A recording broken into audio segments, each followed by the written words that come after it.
Hello বন্ধুরা, আসসালামু আলাইকুম। আজকে চলে আসলাম নতুন একটা ভিডিও আপনাদের মাঝে। অনেকের মাঝে একটি কৌতূহল এবং জানার ইচ্ছা যে বাংলাদেশের প্রথম রেল স্টেশন কোনটি, তো সেটাই আপনাদেরকে এই ভিডিওর মাধ্যমে জানানোর চেষ্টা করছি। দেখতে থাকুন পুরো ভিডিওটা। আসলে দর্শনা থেকে কলকাতা প্রায় 200 কিলো। তো কলকাতা থেকেই শুরু হয়েছিল রেল সংযোগ দর্শনা, আর দর্শনা থেকে আপনার জগতি 56 কিলো। এই 56 কিলো জগতি, আসলে এই দুইটা জায়গায় আপনার সুগার মিল ছিল, দর্শনা কেরোইন কোম্পানি এবং জগতি মোহনী সুগার মিল। এটা আপনার ছিল জগতি সুগার মিল।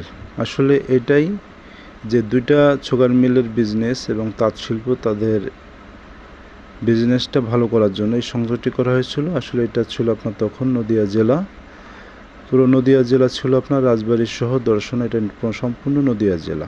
আর ব্রিটিশদের সেই নদিয়া জেলা থেকেই শুরু হয়েছিল বিজনেস পলিসি এবং দর্শনা প্রথম রেল স্টেশন। তো সেটাই দেখানোর চেষ্টা করলাম। সবাই ভালো থাকবেন।